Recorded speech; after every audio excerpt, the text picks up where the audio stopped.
Someday is a polite word for never. I wrote Someday Never after watching capable people, me included, hand their best ideas to a future self who never shows up. We answer messages, stay busy, and tell ourselves we'll start when life calms down. That delay has a price I call the tomorrow tax: extra stress, missed money, and a slow leak of self-trust. It doesn't hit all at once. It adds up every time we choose later. This book isn't a pep talk. It's a set of simple habits that make doing the thing easier than avoiding it. The ideas are plain. Tomorrow won't give you more time or energy than today. Who you are is proven by what you do, and your calendar tells the truth. If it isn't scheduled, it won't happen. You'll take an honest look at your routines and stories, rewrite them in plain actions you can prove.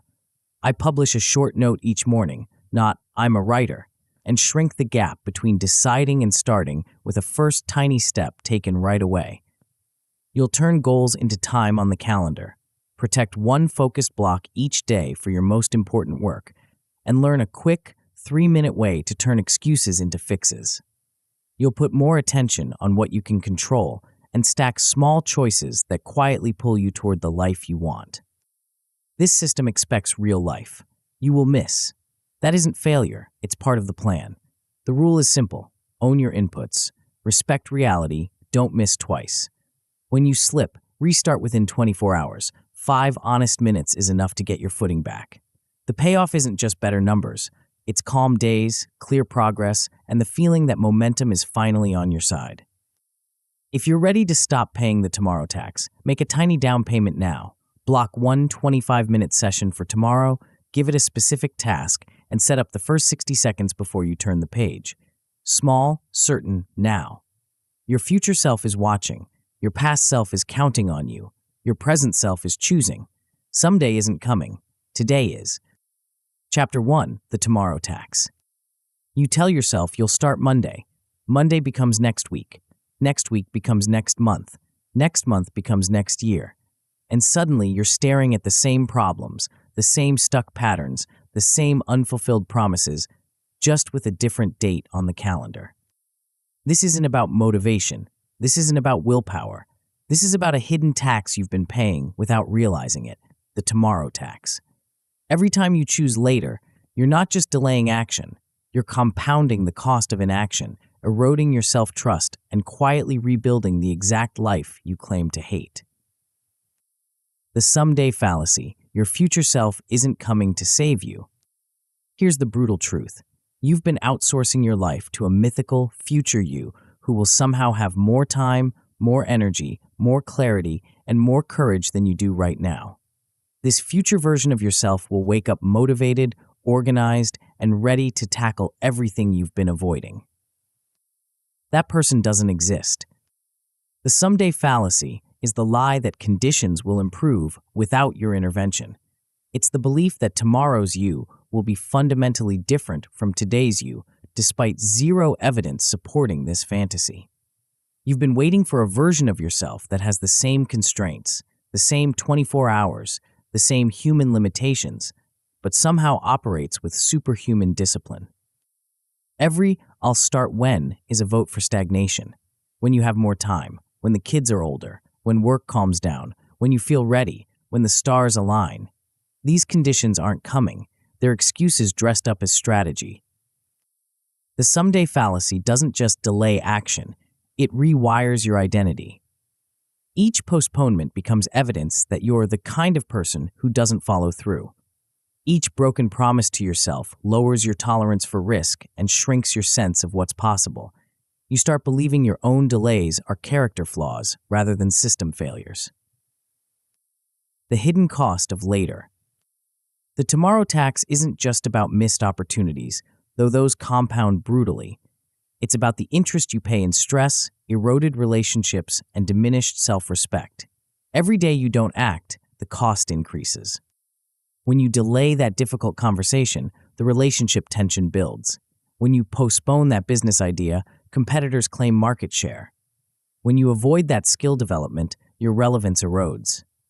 The tomorrow tax extracts payment in missed revenue, strained partnerships, and closed windows of opportunity. But the deepest cost is internal. Each broken promise to yourself creates identity erosion. You stop trusting your own word. You lower your standards to match your track record.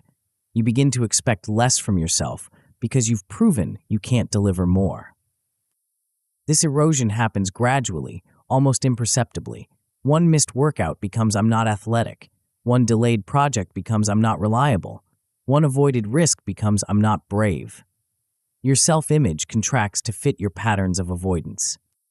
Drift by default when others design your life. While you're waiting for someday, your calendar fills itself. Meetings multiply, requests accumulate, urgent tasks crowd out important ones. You become reactive instead of proactive, responding to other people's priorities while your own goals gather dust. This is drift by default, the unconscious surrender of your time to whoever asks loudest or most recently. Your calendar becomes a democracy where every request gets a vote, but your actual priorities remain unrepresented. Drift by default feels productive because you're busy. You're checking boxes, attending meetings, responding to messages, but busy isn't the same as effective. Motion isn't the same as progress. You can work hard all day and still end up exactly where you started, just more tired. The cruel irony is that drift feels easier than design. It requires no decisions, no boundaries, no uncomfortable conversations. You just say yes to whatever appears next. But this apparent ease is expensive. You're trading your future for temporary comfort, your vision for immediate relief from decision fatigue. The compounding catastrophe of inaction. If you don't interrupt these patterns, they don't just continue, they accelerate. Compounding stagnation means you don't just repeat the same year, you repeat it with less energy, fewer options, and lower expectations. Skills that aren't developed atrophy. Networks that aren't maintained weaken. Opportunities that aren't seized disappear. The gap between where you are and where you want to be doesn't stay constant, it widens. Your competitors don't wait for you to get ready. Markets don't pause for your convenience.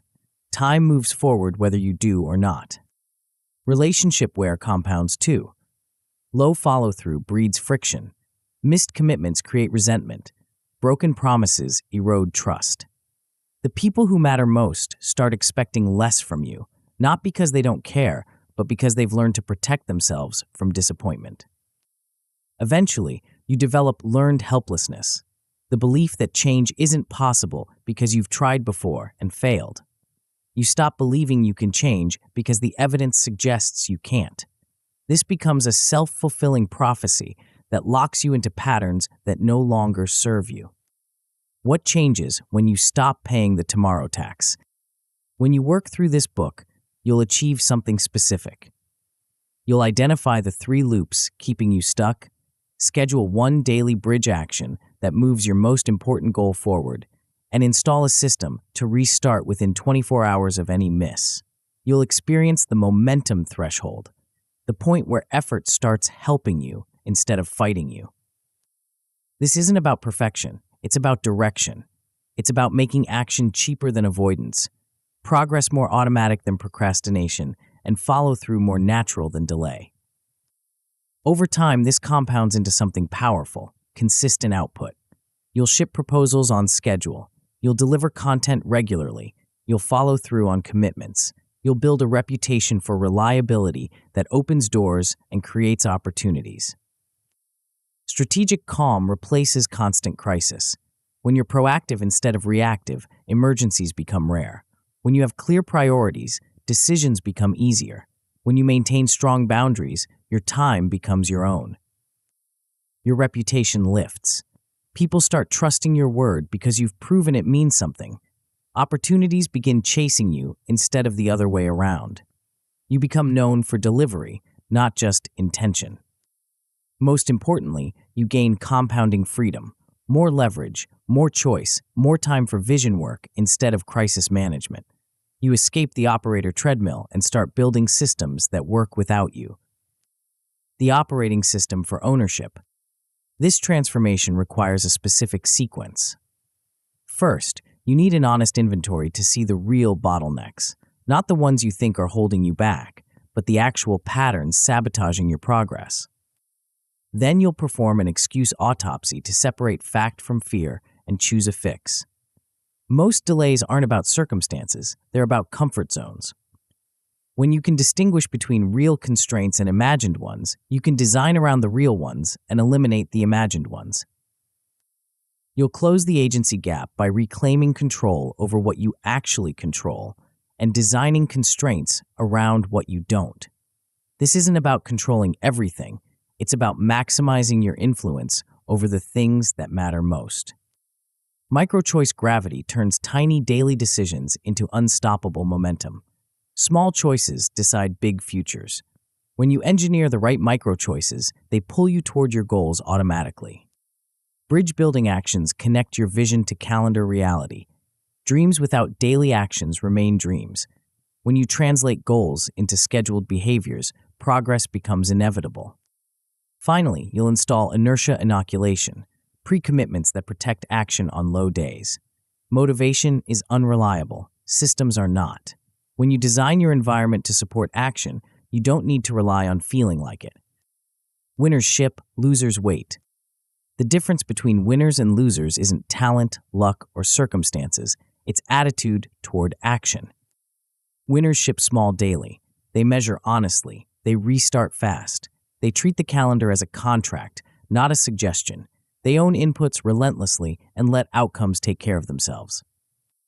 Losers announce intentions. They wait for motivation. They treat the calendar like fiction. They focus on outcomes they can't control and ignore inputs they can. The winner's creed is simple: own inputs, respect reality, never miss twice. This isn't about becoming a different person. It's about becoming the person your actions prove you are. When your actions align with your intentions, identity follows. When identity aligns with action, resistance disappears. When resistance disappears, momentum builds. The tomorrow tax has been silently compounding against you. But compound interest works both ways. When you start making deposits instead of withdrawals, small, daily, consistent actions, the math flips in your favor. The next chapter reveals exactly how the someday trap operates and why your brain is wired to choose delay over action. More importantly, you'll learn the specific techniques to collapse the gap between intention and execution, turning "I'll do it later" into "I'll do it now." Before we continue, make sure to subscribe to Grow to the Top and activate notifications to receive more self-improvement tips that will supercharge your growth. And make sure to give this video a thumbs up and share it with your friends. It really helps the channel grow. Thank you for your support. Chapter 2, Someday Trap. You've been circling the same decision for weeks. Maybe it's launching that side project, having that difficult conversation, or finally tackling the proposal that could change everything. You research, you plan, you gather more information, you wait for the perfect moment, the perfect plan, the perfect feeling of readiness. Meanwhile, your competitor ships something imperfect and captures the market. Your relationship deteriorates while you craft the perfect words. The opportunity window closes while you're still polishing your approach. This is the someday trap, and it's more expensive than you realize. The hidden cost of endless deliberation. Every decision you don't make is still making a decision for you. It's choosing the status quo. It's choosing delay. It's choosing to pay what I call decision latency cost, the value that evaporates while you circle choices instead of making them. Think about it this way. While you're debating whether to reach out to that potential client, they're solving their problem with someone else. While you're perfecting your course outline, another expert is building their audience with good enough content. While you're waiting for certainty, the world is moving forward without you. Decision latency cost isn't just about missed opportunities, though those hurt. It's about the mental energy you burn, keeping decisions alive in your head. Every unresolved choice is an open loop consuming cognitive resources you need for actual work. Your brain treats undecided decisions like active projects, constantly running background processes that drain your focus. This is why you feel mentally exhausted even when you haven't accomplished much. You're not just avoiding decisions, you're actively maintaining them. Every "I'll think about it" becomes a subscription to mental overhead you can't afford. The cruel irony is that most decisions you're agonizing over won't matter in 5 years, but the pattern of agonizing will. The habit of delay compounds. The identity of someone who needs more time becomes a self-fulfilling prophecy that slows every future decision. Why your brain chooses comfort over progress. Your brain isn't wired for the modern world. It's optimized for survival, not success. When faced with uncertainty, it defaults to the safest option, doing nothing. This made sense when nothing meant not getting eaten by predators. Today, nothing means getting eaten by competitors. Prospect theory explains why delay feels safer than action. Your brain overweights immediate discomfort and underweights future loss. The discomfort of making an imperfect decision feels more real than the abstract cost of not deciding. The effort required to start feels heavier than the compound cost of waiting. This is time inconsistency in action. Future you feels like a different person, one who will somehow have more courage, more clarity, more time. Present you gets to avoid discomfort while future you handles the consequences. It's a cognitive loan with terrible terms. Your brain also craves certainty in an uncertain world. It wants guarantees before committing. It wants to see the whole staircase before taking the first step. But certainty is a luxury you can't afford. While you're waiting for perfect information, the market is providing feedback to people who started with imperfect information. The someday trap exploits these cognitive biases. It offers the illusion of progress through planning while protecting you from the discomfort of action. It feels productive to research, strategize, and optimize, but thinking about doing isn't doing. Planning to start isn't starting. The mythology of perfect timing. 3 myths keep you trapped in endless deliberation, and each one sounds reasonable enough to justify another day of delay. The first myth is that you need total clarity before you can act. This sounds wise. Who wants to waste effort on the wrong path?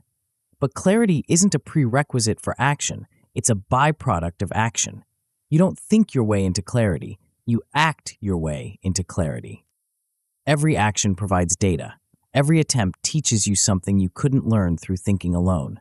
The market gives you feedback. Your audience shows you what resonates. Your own experience reveals what works and what doesn't. This feedback is more valuable than any amount of pre-planning because it's real, not theoretical. The second myth is that better tools will solve your decision paralysis. If you just had the right app, the right system, the right framework, then you'd be able to move forward. This is tool worship, the belief that productivity comes from having the right equipment rather than using what you have. Better tools don't create better decisions. Better defaults do. When you design your environment to make the right choice automatic, you don't need to rely on willpower or perfect tools. You need systems that point you toward action, not away from it. The third myth is the most seductive. You'll know when you're ready. This implies that readiness is a feeling you'll recognize, a moment of clarity that will arrive naturally.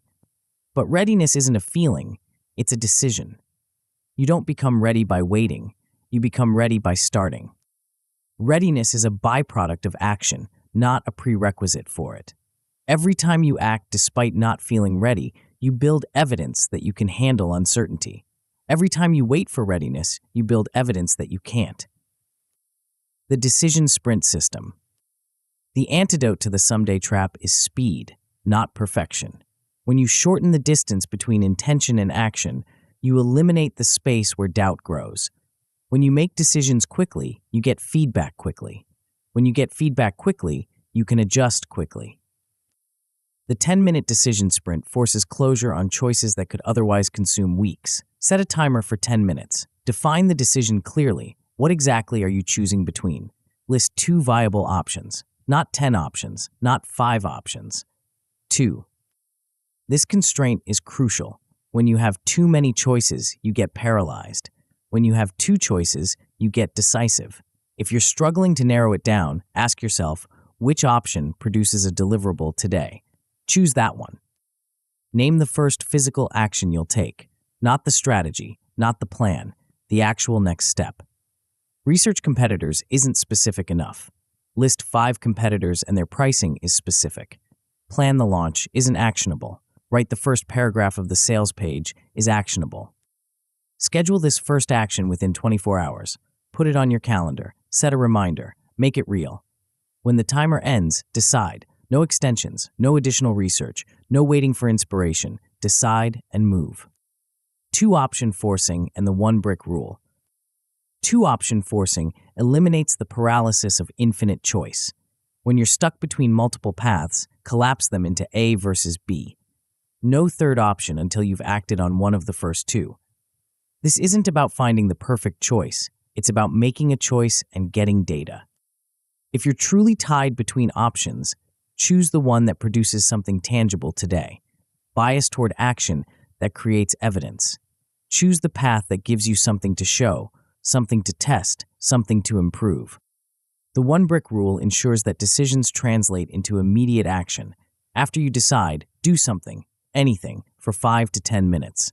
Write the first paragraph, make the first call, create the first slide, send the first email. This isn't about completing the project. It's about proving to yourself that you can start. It's about building momentum while your decision is fresh. It's about creating evidence that you follow through on your choices. Log this brick. Track your streak. Build a visible record of decisions made and actions taken. This creates a feedback loop that reinforces quick decision-making. When you see evidence that you can decide and act quickly, you trust yourself to do it again. Default design, making action automatic. The most powerful decisions are the ones you don't have to make repeatedly. When you design defaults that point toward action, you eliminate decision fatigue and reduce the friction between intention and execution.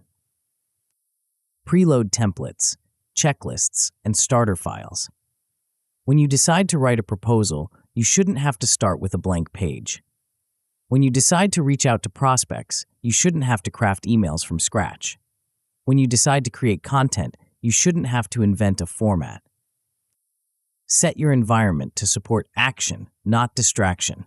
Configure your apps to open on the work, not the feed. Bookmark the documents you need, not the sites that entertain you.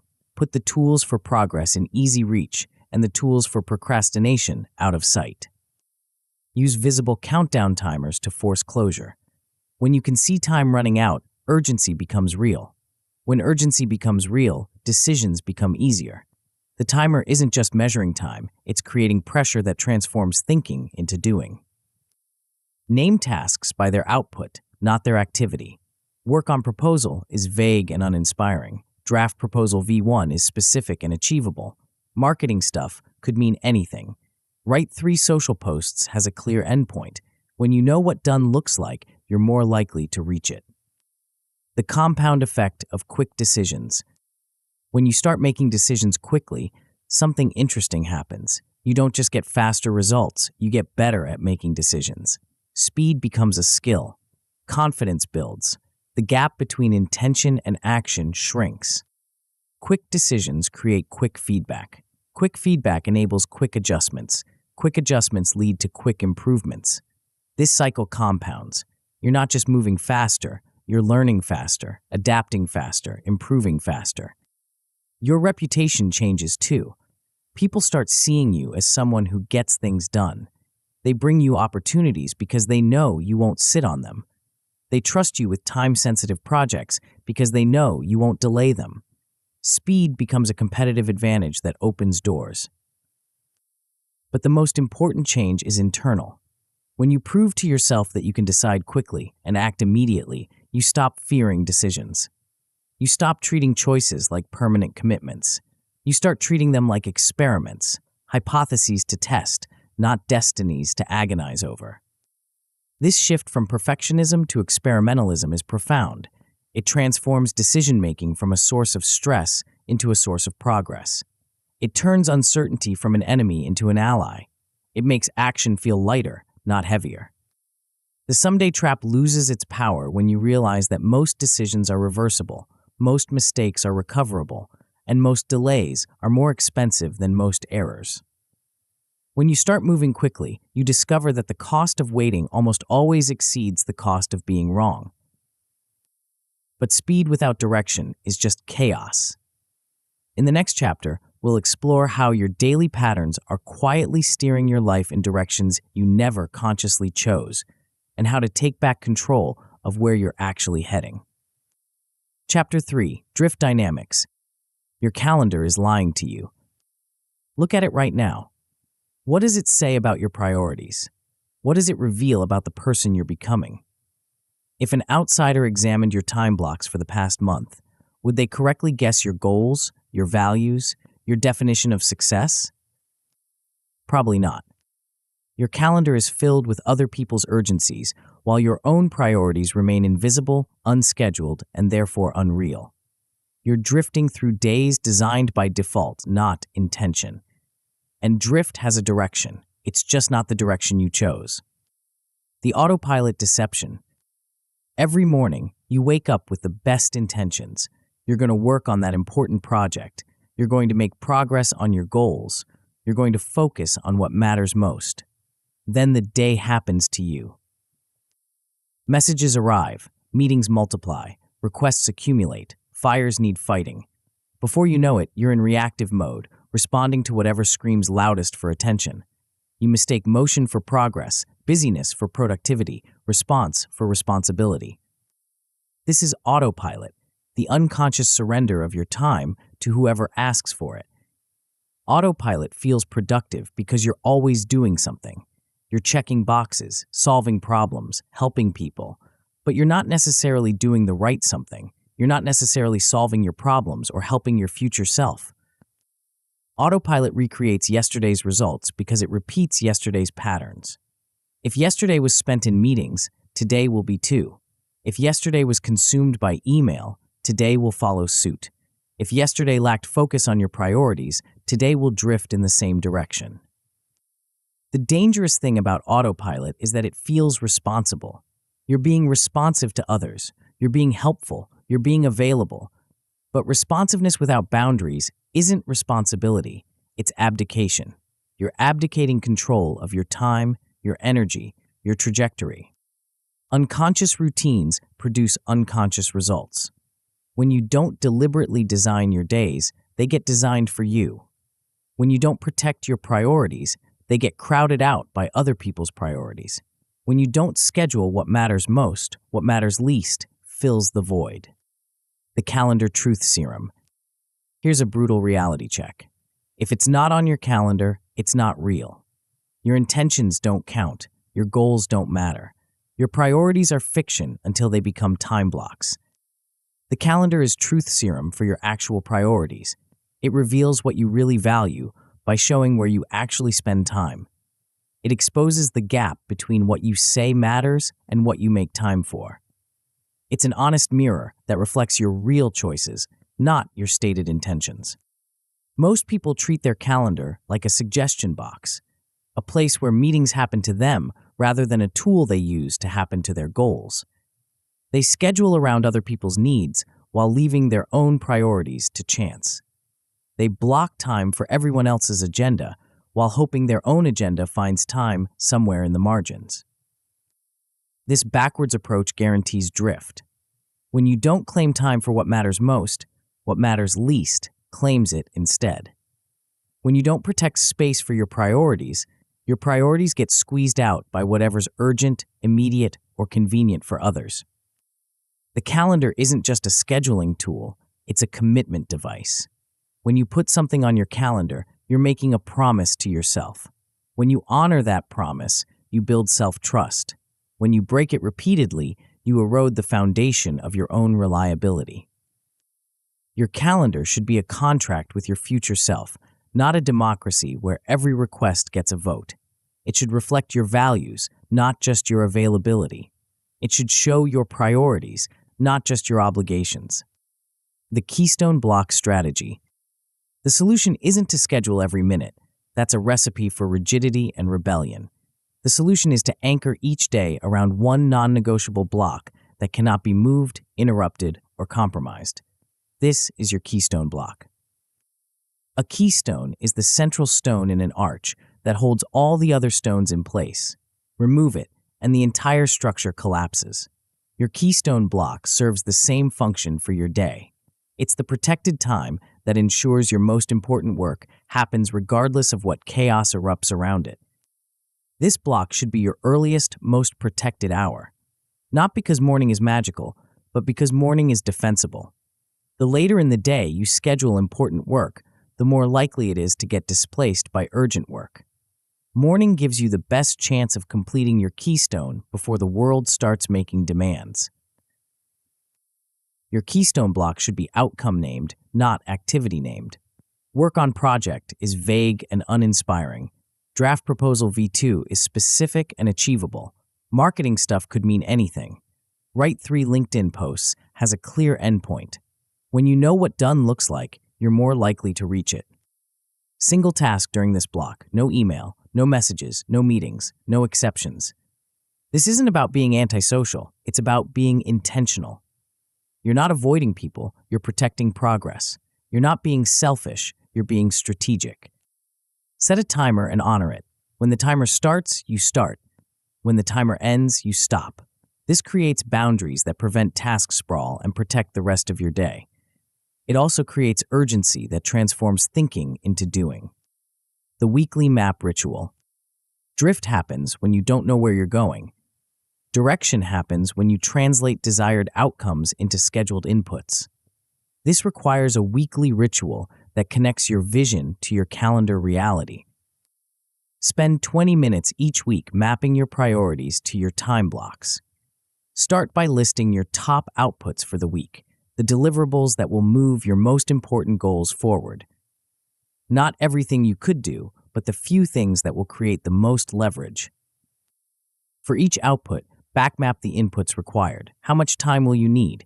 What resources must you gather? What dependencies must you manage? Be honest about time estimates. Most people underestimate by 50%, then wonder why they feel constantly behind. Place these inputs on your calendar as specific blocks with clear start and stop times. Attach the files, links, and resources you'll need for frictionless execution. When the time comes to work, you want to start working, not start preparing to work. This isn't about perfect prediction, it's about intentional direction. You're not trying to control every variable, you're trying to control the variables that matter most. You're not eliminating all flexibility, you're protecting the flexibility that serves your goals. The weekly map prevents drift by making your priorities visible and scheduled. It transforms abstract intentions into concrete commitments. It converts someday goals into this week actions. Pruning and protection. Designing your ideal week is only half the battle. The other half is protecting it from the forces that want to fill it with everything else. This requires ruthless pruning of commitments that don't advance your mission. Look at your current commitments through the lens of leverage. Which activities produce disproportionate results? Which meetings actually require your presence? Which projects align with your strategic priorities? Which relationships deserve your best time and energy? Everything else is a candidate for elimination, delegation, or rescheduling. This isn't about being harsh, it's about being honest. Every yes to something unimportant is a no to something important. Every commitment to low-leverage work is a withdrawal from high-leverage work. Create a not this week list to park tempting opportunities that don't align with your current priorities. This isn't a rejection, it's a deferral. It acknowledges that good opportunities can be bad timing. It protects your focus without burning bridges. Use hard edges to prevent task sprawl. When a block ends, it ends. When a meeting is scheduled for 30 minutes, it lasts 30 minutes. When you allocate 2 hours for a project, you stop at 2 hours. Hard edges create urgency and prevent work from expanding to fill all available time. Batch similar tasks to reduce context switching. Group all your calls together. Handle all your email at designated times. Do all your writing in focused blocks. Every time you switch contexts, you lose momentum and mental energy. Batching preserves both. The flexibility paradox. The biggest objection to calendar discipline is the need for flexibility. I can't schedule everything, people say. Things come up, priorities change. I need to be responsive. This misses the point entirely. The goal isn't to eliminate flexibility, it's to make flexibility strategic rather than reactive. When you protect your keystone block, you can be flexible with everything else. When you schedule your priorities first, you can accommodate others' priorities second. Flexibility without structure is chaos. Structure without flexibility is brittle. The sweet spot is structured flexibility, a framework that protects what matters most while remaining adaptable to what matters now. Your keystone block is non-negotiable. Everything else can flex. Your weekly priorities are fixed. Your daily tactics can adapt. Your strategic direction is stable. Your tactical execution can evolve.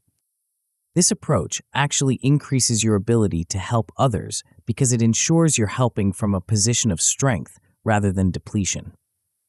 When you've made progress on your priorities, you can afford to be generous with your time. When you haven't, every request feels like a threat. The compound effect of designed days. When you start designing your days, instead of letting them happen to you, something powerful occurs. You don't just get more done, you get the right things done.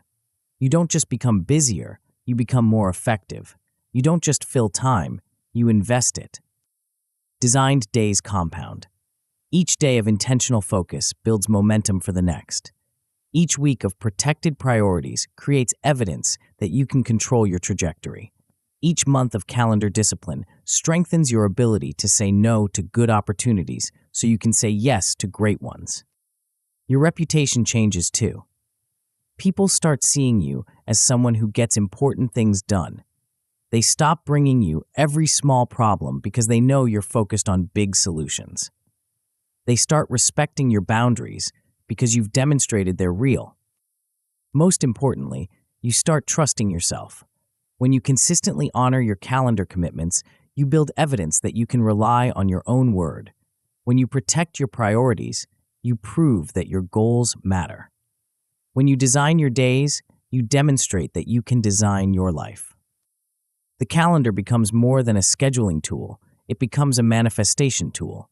It transforms intentions into actions, goals into habits, dreams into daily practices. It makes the invisible visible and the abstract concrete. But even the best designed calendar can't overcome a fundamental problem: the stories you tell yourself about who you are and what you're capable of. In the next chapter, we'll examine the invisible narratives that either fuel your progress or sabotage it, and how to rewrite the ones that no longer serve you. Chapter 4. Honest Inventory. You tell yourself you're a strategic thinker, but you spend most days fighting fires. You say you're committed to growth, but you avoid the conversations that would accelerate it. You claim you value consistency, but your track record tells a different story. There's a gap between who you think you are and who your actions prove you to be. This isn't about self-criticism, it's about self-awareness. You can't change what you won't acknowledge. You can't outrun a story that says you can't. The most successful people aren't necessarily the most talented. They're the most honest about what's actually happening versus what they wish was happening. They take inventory without drama. They see patterns without judgment. They change behaviors without waiting for motivation. The stories that shape your reality. Every day, you tell yourself stories about who you are, what you're capable of, and why things happen the way they do. These stories feel like facts, but they're interpretations. They feel permanent, but they're choices.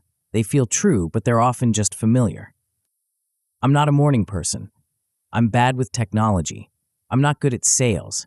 I'm too old to change. I'm not the type who follows through. These aren't descriptions of reality. They're prescriptions for limitation. They're not observations about your nature. They're decisions about your future. The dangerous thing about identity stories is that they become self-fulfilling prophecies. When you believe you're inconsistent, you don't invest in systems that require consistency. When you believe you're not a leader, you don't practice leadership behaviors. When you believe you're not creative, you don't create. Your brain loves being right more than being successful. It will filter evidence to confirm your existing beliefs about yourself. It will notice the times you quit and ignore the times you persisted. It will remember the failures and forget the wins. It will collect proof that you are exactly who you think you are. This is identity lag, the mismatch between who you're becoming and who you think you are. Your actions are evolving, but your self-concept is stuck. You're capable of more than your stories suggest, but your stories prevent you from accessing that capability. The solution isn't positive thinking or affirmations. The solution is honest inventory, followed by intentional action. You don't think your way into a new identity, you act your way into a new identity. The patterns that run your life. Most of your life runs on autopilot, unconscious routines, automatic responses, and habitual patterns that you've rehearsed so often they feel like personality traits. But personality isn't fixed, it's practiced. Your routines reveal your real priorities. If you routinely check social media first thing in the morning, connection and stimulation are your real priorities, regardless of what you say matters most. If you routinely say yes to every request, approval and conflict avoidance are your real priorities, regardless of your stated boundaries. Your coping patterns reveal your real beliefs about yourself and the world. When you're stressed, do you withdraw or attack? When you're uncertain, do you research endlessly or act quickly? When you're criticized, do you defend or reflect? These patterns aren't random. They're strategies you've developed based on beliefs about what works and what doesn't. Some patterns serve you, others sabotage you. The key is distinguishing between the two without judgment. A pattern isn't good or bad. It's either useful or not useful for where you're trying to go. The pattern of checking email constantly might have served you when you were trying to prove your responsiveness. But it doesn't serve you when you're trying to do deep work.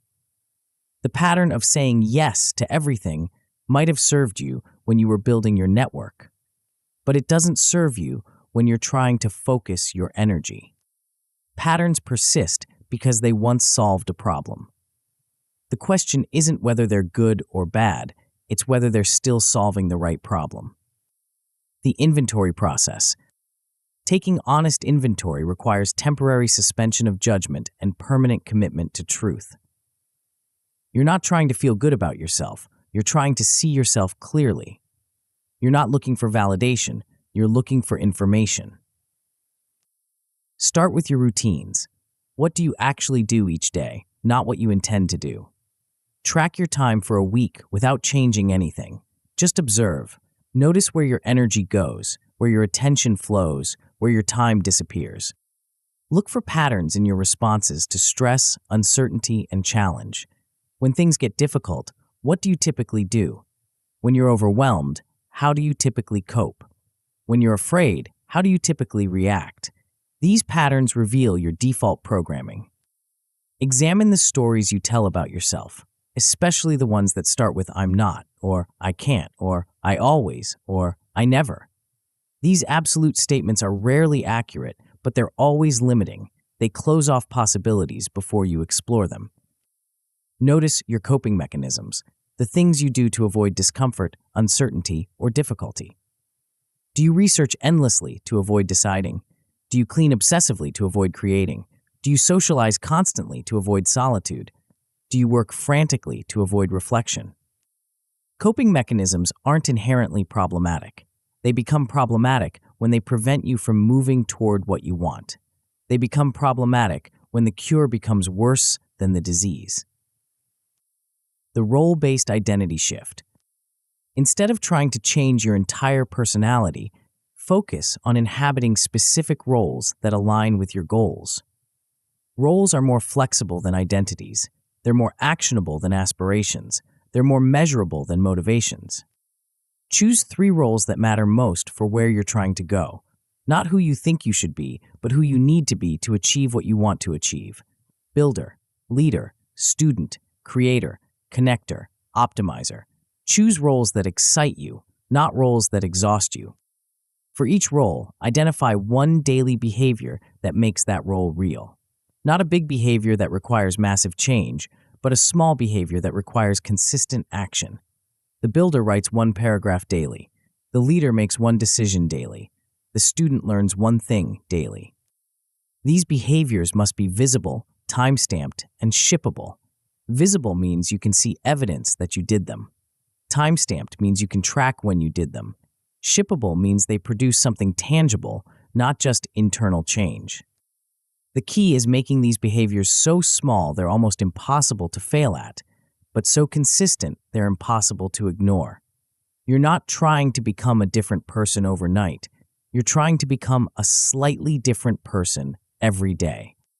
The self-trust ledger. Trust isn't built through grand gestures. It's built through small promises kept consistently over time. This applies to self-trust too. Every time you do what you say you'll do, you make a deposit in your self-trust account. Every time you don't, you make a withdrawal. Most people focus on the withdrawals, the times they failed, the promises they broke, the commitments they abandoned. This creates a shame spiral that makes future promises feel less credible. Instead, focus on the deposits. Track the promises you keep, not just the ones you break. Create a simple ledger that tracks promises made versus promises kept. Not just the big promises, but the small ones. The commitment to write for 10 minutes. The decision to make 3 calls. The plan to review your week. The intention to go to bed on time. Celebrate your percentage, not your perfection. If you keep 70% of your promises this week, that's better than 50% last week. If you keep 80% next week, that's progress worth acknowledging. Perfect isn't the goal. Better is the goal. This ledger serves 2 purposes. First, it gives you accurate data about your follow-through patterns. Second, it builds evidence that you can trust yourself. When you see proof that you generally do what you say you'll do, you're more willing to make commitments. When you're more willing to make commitments, you're more likely to make progress. The behavior identity loop. Here's what most people get backwards. They think they need to feel like a leader before they can act like a leader. They think they need to feel confident before they can take risks. They think they need to feel motivated before they can be consistent. The truth is the opposite. You act like a leader, then you start feeling like a leader. You take risks, then you start feeling confident. You act consistently, then you start feeling motivated. Behavior shapes identity, not the other way around. This is why small, daily behaviors are so powerful. They're not just moving you toward your goals, they're moving you toward a new sense of self. They're not just changing what you do, they're changing who you are. When you write every day, you start seeing yourself as a writer. When you ship every week, you start seeing yourself as someone who delivers. When you lead every meeting, you start seeing yourself as a leader. The behavior comes first. The identity follows. This process requires patience because identity change happens slowly, then suddenly. For weeks, you might feel like you're just going through the motions. Then one day you realize the motions have become natural. The role has become real. The behavior has become identity. The compound effect of clarity. When your actions align with your identity, resistance disappears. When resistance disappears, momentum builds. When momentum builds, progress accelerates. When progress accelerates, confidence grows. When confidence grows, bigger actions become possible. This is the compound effect of honest inventory. You're not just changing behaviors, you're changing the story you tell about yourself. You're not just building habits, you're building evidence. You're not just making progress, you're making progress believable. The inventory process reveals leverage points, the small changes that create disproportionate results. Maybe you discover that your morning routine determines your entire day. Maybe you realize that your response to criticism shapes your relationships. Maybe you notice that your relationship with uncertainty affects every decision. These insights become intervention points. Instead of trying to change everything, you focus on changing the things that change everything else. Instead of fighting your patterns, you redirect them. Instead of replacing your identity, you evolve it. The goal isn't to become someone else, it's to become the best version of who you already are. It's to align your actions with your aspirations, your behaviors with your beliefs, your daily choices with your deepest values. But even the clearest self-awareness can't overcome one fundamental obstacle: the tendency to let valid reasons become invalid excuses. In the next chapter, we'll explore how to separate legitimate constraints from convenient justifications and how to design around the real obstacles while eliminating the imaginary ones. Chapter 5: Excuse Paradox. I don't have time. I lack the resources. I'm waiting for approval. The timing isn't right. I need more information first. Every one of these statements might be completely true, and every one of them might be completely irrelevant to whether you make progress. This is the excuse paradox. Your reasons for not acting can be factually accurate and functionally destructive at the same time. Truth without utility becomes sabotage. Valid constraints become invalid justifications. Real limitations become permanent limitations. The goal isn't to deny reality or bulldoze through obstacles with blind optimism. The goal is to separate what's actually stopping you from what's conveniently stopping you, then design around the real constraints while eliminating the imaginary ones. When truth becomes sabotage, there's a difference between a reason and an excuse, though they often wear the same clothes. A reason explains what happened. An excuse explains why nothing will happen. A reason acknowledges constraints. An excuse surrenders to them. The most dangerous excuses are the true ones because they feel unassailable. When your constraint is real, questioning it feels like denying reality. When your limitation is legitimate, working around it feels like cheating. When your obstacle is genuine, finding an alternative path feels like giving up on the right way. But constraints aren't verdicts, they're design parameters. Limitations aren't stop signs, they're detour signs. Obstacles aren't walls, they're puzzles. The question isn't whether your excuse is true, the question is whether it's useful. When you say, "I don't have time," you might be absolutely right. Your schedule is packed, your commitments are real, your obligations are legitimate.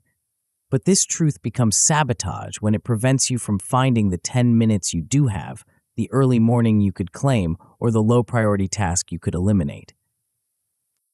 When you say, "I don't have the budget," you might be completely accurate. Your resources are limited, your cash flow is tight, your financial constraints are genuine. But this truth becomes sabotage when it prevents you from exploring free alternatives, seeking partnerships, or starting with what you have instead of waiting for what you need. The excuse paradox operates by making valid constraints feel permanent and absolute. It transforms temporary limitations into permanent identities. It converts situational challenges into character flaws. It turns "I can't right now" into "I'm not the kind of person who can." The anatomy of avoidance. Most excuses aren't really about the stated constraint, they're about the unstated fear. The real bottleneck isn't time, money, or resources. It's uncertainty, rejection, or exposure. The constraint is often just the socially acceptable way to express the fear. "I don't have time" often means "I'm afraid this won't work and I'll have wasted my time." "I need more information" often means "I'm afraid of making the wrong decision." "I'm waiting for the right moment" often means "I'm afraid of what people will think." This isn't about judgment, it's about accuracy. Fear is a legitimate constraint that deserves honest acknowledgement, not disguise. When you can name the real fear, you can address it directly instead of dancing around it indefinitely. Fear of rejection can be addressed by starting with friendlier audiences. Fear of failure can be addressed by defining smaller experiments. Fear of judgment can be addressed by choosing private practice before public performance. But you can't address fears you won't acknowledge. The excuse autopsy reveals this anatomy. When you dissect a delay, you usually find 3 layers: the stated reason, the underlying fear, and the available fix. The stated reason gets the attention. The underlying fear drives the behavior. The available fix enables the progress. Most people stop at the stated reason and treat it as final. They accept the surface explanation and abandon the deeper exploration. They solve for the symptom instead of the system. They address the excuse instead of the fear. The can-if transformation. The most powerful reframe in the English language might be 2 simple words: can-if. This phrase transforms absolute constraints into conditional challenges. It converts permanent limitations into temporary obstacles. It changes "I can't" into "I can" given certain conditions. "I can't write the proposal" becomes "I can write the proposal if I block 2 hours tomorrow morning." "I can't make the calls" becomes "I can make the calls if I script the first 30 seconds." "I can't launch the project" becomes "I can launch the project if I start with a simple landing page." The can-if reframe doesn't deny constraints, it engineers around them. It doesn't ignore limitations, it designs within them. It doesn't eliminate obstacles, it finds alternative routes. It preserves momentum while respecting reality. This reframe shifts your focus from what you lack to what you need. Instead of cataloging everything that's missing, you identify the one thing that would make progress possible. Instead of waiting for perfect conditions, you create sufficient conditions. The magic happens when you realize that most if conditions are within your control. You can block time, you can write scripts, you can start smaller, you can ask for help, you can change venues, you can shift timelines. The constraint that felt permanent becomes a problem you can solve. Constraint-led design. Instead of fighting your constraints, use them as design parameters. Instead of seeing limitations as problems, see them as specifications. Instead of viewing obstacles as enemies, view them as creative challenges that force innovation. When you have limited time, design for speed. When you have limited budget, design for simplicity. When you have limited experience, design for learning. When you have limited access, design for alternatives. The constraint becomes the catalyst for creativity. This is constraint-led design, using limitations to drive innovation rather than prevent it. Some of the most elegant solutions emerge from the tightest constraints. Some of the most creative approaches come from the most limited resources. Some of the most effective strategies arise from the most challenging circumstances. Turn your time constraint into a time limit. If you only have 20 minutes, make that your specification. Create something valuable in 20 minutes instead of waiting for 2 hours. Turn your budget constraint into a budget challenge. If you only have $50, make that your parameter. Build something meaningful with $50 instead of waiting for $500. Turn your skill constraint into a learning opportunity. If you don't know how to do something, make learning it part of the project. Turn your access constraint into a networking challenge. If you can't reach the decision maker directly, make finding an introduction part of the process. The constraint isn't the enemy of progress, it's the architect of progress. It forces you to be resourceful instead of resource-dependent. It pushes you to be creative instead of conventional. It requires you to be strategic instead of scattered. The friction swap strategy. Progress stalls when the wrong things are easy and the right things are hard. When checking social media is frictionless but writing is difficult. When watching videos is effortless but learning is challenging. When consuming is simple but creating is complex. The friction swap strategy reverses this dynamic. You increase friction on avoidance behaviors and decrease friction on action behaviors. You make the wrong things harder and the right things easier. You engineer your environment to support progress instead of sabotage it. Increase friction on distraction by logging out of social media accounts, moving entertainment apps to hard-to-reach folders, or using website blockers during focus time. Make avoidance require effort instead of offering it as the default option. Decrease friction on action by preloading documents, bookmarking resources, or setting up templates. Make starting require less effort by eliminating the setup time. Make continuing require less effort by removing decision points. Keep your phone in another room when you need to focus. Keep your workout clothes laid out when you need to exercise. Keep your writing document open when you need to create. Keep your call list ready when you need to reach out. Small changes in friction create large changes in behavior. The goal isn't to eliminate all friction. Some friction is useful for building strength and focus. The goal is to place friction strategically so it supports your priorities instead of undermining them. The fixed library approach. Most people encounter the same obstacles repeatedly, but treat each occurrence as a unique crisis. They solve the same problems over and over instead of creating reusable solutions. They reinvent responses instead of building systems. The fixed library approach catalogs your most common constraints and pre-designs solutions for each one. When you encounter a familiar obstacle, you don't need to solve it from scratch. You can apply a proven fix from your library. No time gets fixed with time blocking, task batching, or scope shrinking. No energy gets fixed with environment changes, timing shifts, or accountability partners. No clarity gets fixed with two-option forcing, time-boxing decisions, or starting with any direction instead of the perfect direction. No resources gets fixed with partnership proposals, phased approaches, or free alternatives. No access gets fixed with introduction requests, alternative channels, or indirect approaches. No experience gets fixed with research sprints, mentor conversations, or learning by doing experiments. Build your library by documenting what works when you encounter obstacles. Note which fixes produce the fastest results. Track which approaches feel most sustainable. Refine your solutions based on repeated use. The library becomes a decision-making shortcut. Instead of analyzing each constraint as if it's the first time you've encountered it, you can quickly identify the pattern and apply the appropriate fix. This preserves mental energy for creative work instead of consuming it with repetitive problem solving. The momentum preservation principle. The most important thing about dealing with excuses isn't eliminating them, it's preventing them from stopping momentum entirely. Momentum is easier to maintain than to restart. Progress is easier to continue than to begin. Motion is easier to redirect than to initiate. When you encounter a legitimate constraint, the goal isn't to bulldoze through it. The goal is to find the smallest possible action that keeps momentum alive while you address the constraint. Do something, even if it's not the ideal something.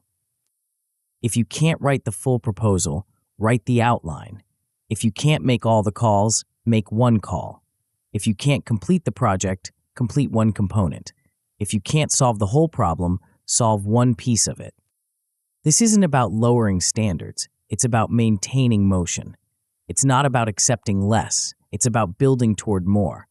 It's not about giving up on the big goal, it's about taking the small step that keeps the big goal alive. Momentum preservation prevents excuse metastasis, the tendency for one valid constraint to become a permanent identity. When you keep moving despite obstacles, you build evidence that obstacles don't stop you. When you find ways around constraints, you build confidence that constraints don't define you. The excuse might be true, the constraint might be real, the limitation might be legitimate, but none of that means you have to stop. It just means you have to adapt. But adaptation requires something most people struggle with, taking responsibility for outcomes while accepting that you can't control all the variables that influence those outcomes. In the next chapter, we'll explore how to close the gap between what you can control and what you think you can control, and why this distinction is the foundation of all sustainable progress. Chapter 6, Agency Gap. You blame the economy for your stalled revenue. You blame your team for missed deadlines. You blame your clients for unclear requirements. You blame your industry for being difficult. You blame technology for being complicated.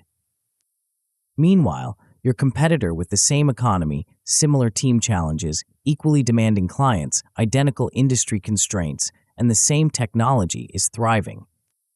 The difference isn't luck, connections, or circumstances. The difference is where they place their attention. While you're focused on what you can't control, they're obsessed with what they can. While you're explaining why things aren't working, they're engineering ways to make things work. This is the agency gap, the space between what you actually control and what you think you control. Most people underestimate their influence over outcomes and overestimate their influence over other people. They surrender winnable ground while fighting unwinnable battles. The hidden cost of surrendered control. Every time you attribute your results to forces beyond your control, you make a trade. You get temporary relief from responsibility in exchange for permanent reduction in power. You get the comfort of not being at fault in exchange for the discomfort of not being in charge. This trade feels reasonable in the moment. When things go wrong, it's easier to point to external factors than internal failures. When results disappoint, it's more comfortable to blame circumstances than choices. When progress stalls, it's less threatening to cite obstacles than acknowledge inaction. But this comfort is expensive. When you consistently attribute outcomes to external forces, you train yourself to see external forces everywhere. When you habitually explain results through circumstances, you develop circumstance-dependent thinking. When you regularly cite factors beyond your control, you shrink your sense of what's within your control. The agency gap widens gradually. First, you blame obvious external factors, market conditions, regulatory changes, competitor actions. Then you blame less obvious ones, team dynamics, client personalities, industry culture. Eventually, you blame everything except the one thing you have complete control over, your own actions. This progression isn't just psychological, it's practical. When you believe external forces determine your outcomes, you stop investing in internal capabilities. When you think circumstances drive results, you stop developing skills. When you assume others control your success, you stop taking actions that create success. The cruel irony is that the more you focus on what you can't control, the less control you actually have. Attention is finite. Energy is limited. When you spend both on uncontrollables, you have less available for controllables. When you have less available for controllables, your actual influence decreases. The responsibility reframe. Responsibility has a reputation problem. Most people hear responsibility and think blame. They hear ownership and think fault. They hear accountability and think punishment. This association makes responsibility feel like a burden instead of a tool. But responsibility isn't about blame, it's about options. It's not about fault, it's about influence. It's not about punishment, it's about power.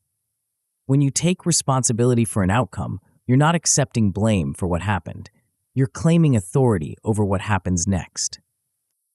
The responsibility reframe transforms ownership from a weight into a lever. Instead of asking, who's to blame, you ask, what can I control? Instead of asking, why did this happen? You ask, how can I influence what happens next? Instead of asking, whose fault is this? You ask, what's my move? This reframe doesn't deny external factors, it deprioritizes them. It doesn't ignore circumstances, it works within them. It doesn't eliminate constraints, it designs around them. It acknowledges that many things are outside your control while focusing relentlessly on the things that aren't. The reframe is practical, not philosophical. You're not taking responsibility because it's morally superior. You're taking responsibility because it's strategically effective. You're not owning outcomes because you caused them. You're owning them because ownership gives you the best chance of changing them. When you own an outcome, you get to influence the next outcome. When you blame an outcome on external factors, you surrender influence over future outcomes. Ownership is the price of influence. Blame is the cost of powerlessness. The control audit system. Most people operate with a vague sense of what they can and can't control. This vagueness creates two problems. They waste energy on uncontrollables and miss opportunities with controllables. The control audit system brings precision to this distinction. Every morning, spend 5 minutes listing your current stressors, challenges, or concerns. For each item, assign a simple tag, C for controllable or U for uncontrollable. This isn't about perfect categorization, it's about directional clarity. Controllables include your actions, your schedule, your boundaries, your responses, your preparation, your communication, your priorities, your environment design, and your skill development. These are levers you can pull directly and immediately. Uncontrollables include other people's choices, market conditions, past events, natural disasters, regulatory changes, competitor actions, client decisions, and timing of external events. These are factors you can influence indirectly at best, and often not at all.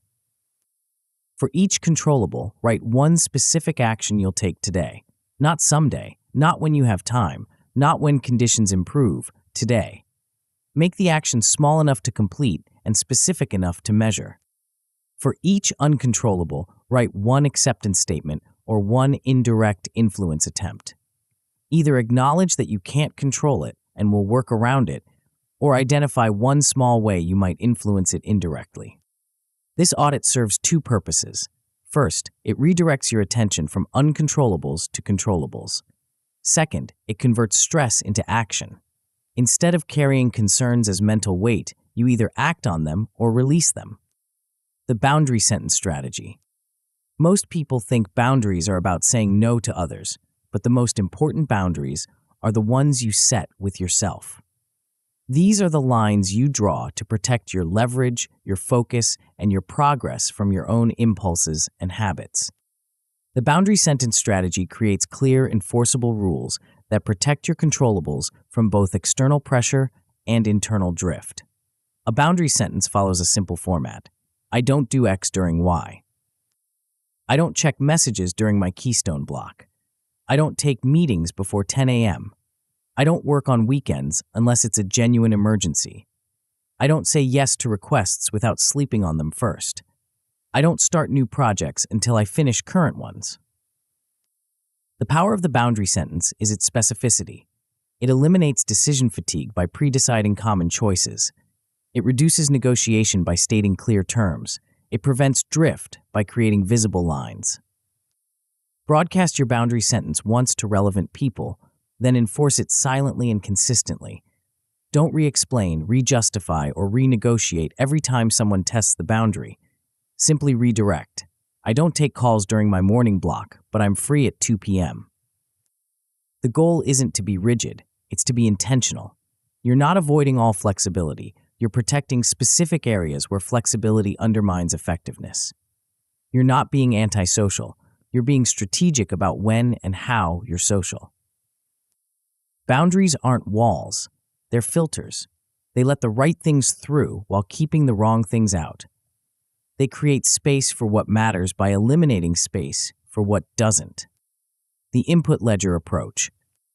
Most people measure themselves by outcomes they can't fully control instead of inputs they can completely control. They track revenue instead of outreach. They measure results instead of activities.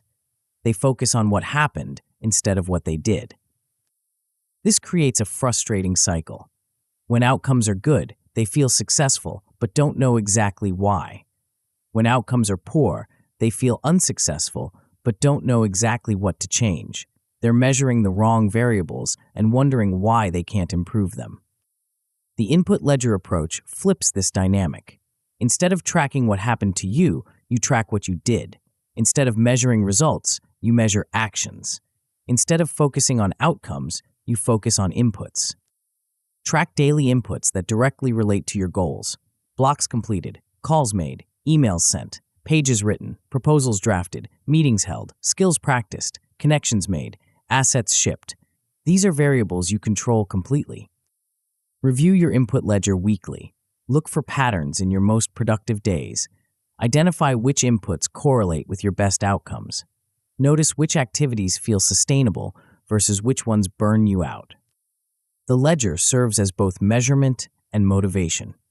When outcomes disappoint, you can examine your inputs to understand why. When outcomes exceed expectations, you can examine your inputs to understand how to repeat them. More importantly, the ledger builds evidence that you can control your trajectory. When you see consistent inputs leading to consistent outputs, you develop confidence in your ability to influence results. When you develop confidence in your ability to influence results, you stop feeling like a victim of circumstances. The over-control trap. The biggest mistake people make when closing the agency gap is trying to control things that are technically controllable but practically unwise to control. They try to control other people's responses, other people's timelines, other people's priorities. You can influence others, but you can't control them. You can make requests, but you can't guarantee compliance. You can set expectations, but you can't ensure they're met. When you try to control what you can only influence, you create frustration for yourself and resistance from others. The over-control trap makes you less effective, not more. When you try to control too much, you control too little. When you try to manage everyone else's behavior, you mismanage your own. When you focus on changing others, you stop changing yourself. The solution is to drop anything you can't directly influence and double down on everything you can. Stop trying to control how quickly others respond and start controlling how quickly you follow up. Stop trying to control others' priorities and start controlling your own boundaries. This isn't about lowering standards. It's about raising effectiveness. You can have high expectations for others while maintaining complete ownership of your own actions. You can request excellence from your team while delivering excellence yourself. The goal is maximum influence through minimum control.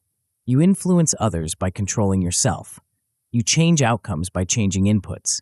You improve results by improving actions. The compound effect of ownership.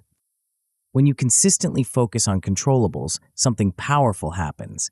Your sense of agency expands. Your confidence grows. Your results improve. Your reputation strengthens. People start seeing you as someone who makes things happen instead of someone who waits for things to happen. This creates a positive feedback loop. When people see you as someone who takes ownership, they give you more opportunities to take ownership. When they see you as someone who delivers despite obstacles, they bring you bigger challenges. When they see you as someone who controls what they can control, they trust you with more responsibility. Your internal experience changes too. When you focus on controllables, stress decreases because you're always working on solutions instead of dwelling on problems. Confidence increases because you're building evidence of your ability to influence outcomes. Energy increases because you're investing it in productive activities instead of wasting it on unproductive worry. The agency gap closes gradually, then suddenly. First, you start noticing what you can control. Then you start acting on what you can control. Then you start getting results from what you can control. Then you start trusting your ability to control what matters most. This trust becomes the foundation for everything else. When you trust your ability to influence outcomes through your actions, you're willing to take bigger risks. When you're willing to take bigger risks, you create bigger opportunities. When you create bigger opportunities, you build bigger capabilities. But ownership without direction is just busy work. In the next chapter, we'll explore how to engineer the smallest possible choices that create the largest possible momentum, and why the secret to massive change lies in decisions so small they seem almost insignificant. Chapter 7. Microchoices. You check your phone 150 times a day. Each check takes 30 seconds. That's 75 minutes of unconscious choice that shapes your attention, your mood, your productivity, and ultimately your trajectory. You don't think of phone checking as a choice that matters. It feels automatic, insignificant, harmless. But those 30-second decisions compound into hours. Those hours compound into days. Those days compound into the life you're actually living versus the life you say you want. This is the hidden power of micro-choices. Decisions so small they seem irrelevant, but so frequent they become everything.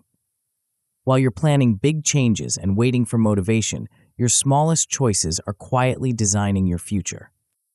The question isn't whether you're making micro-choices, you're making them constantly.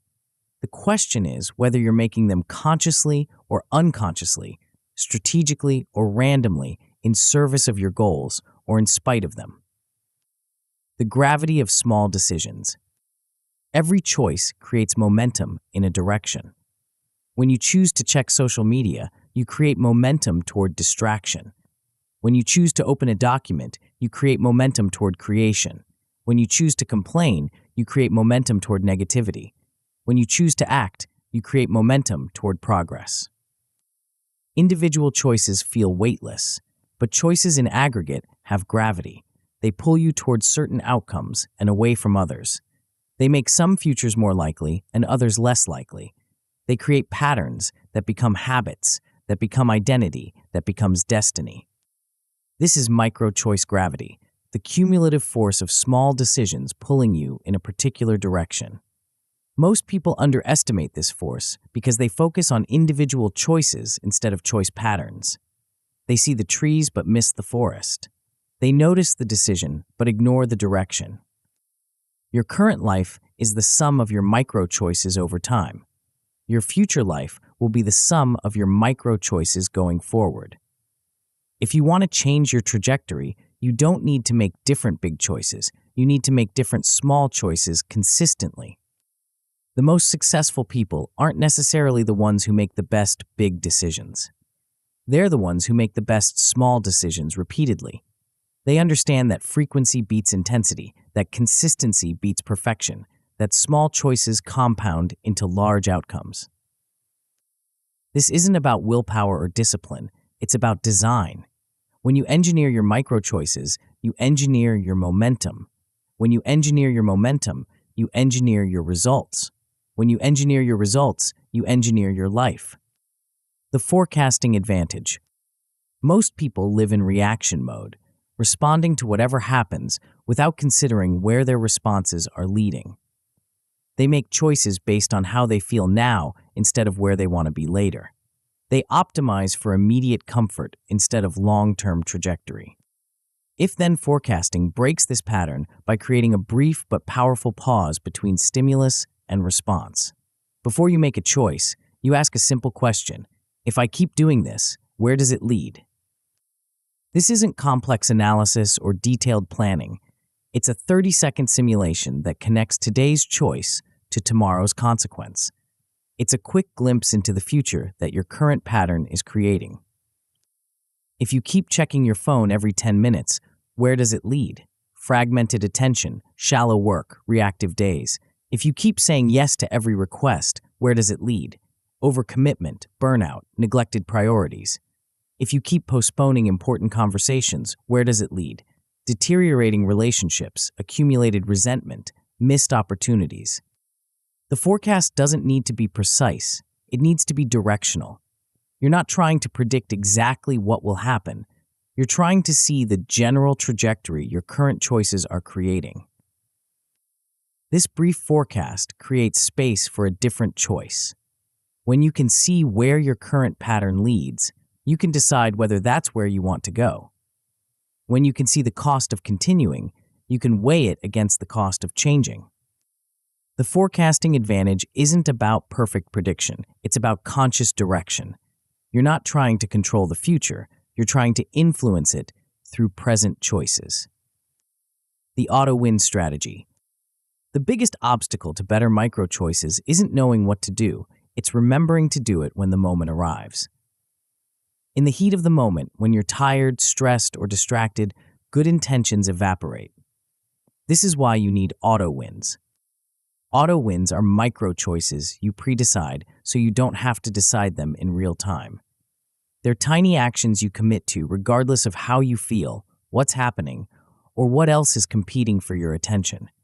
They're non-negotiable minimums that keep momentum alive even on difficult days. The key is making auto-wins so small they're almost impossible to fail at, but so consistent they're impossible to ignore.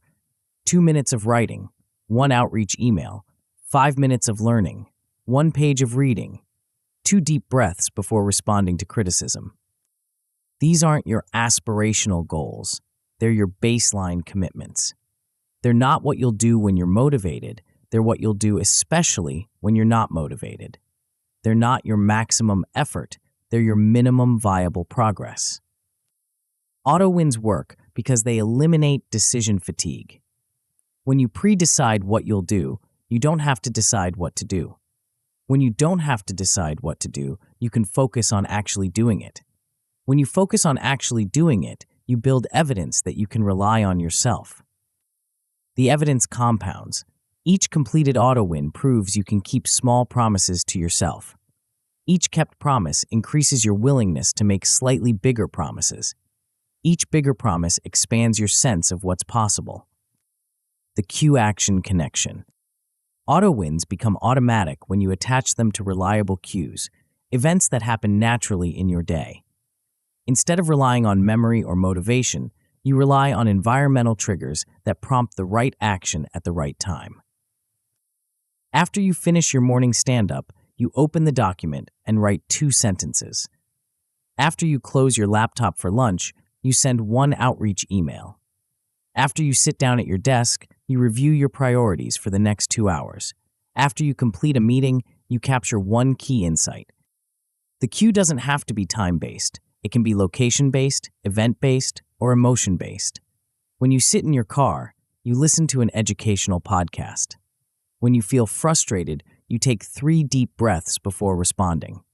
When you open your laptop, you check your priority list before checking your inbox.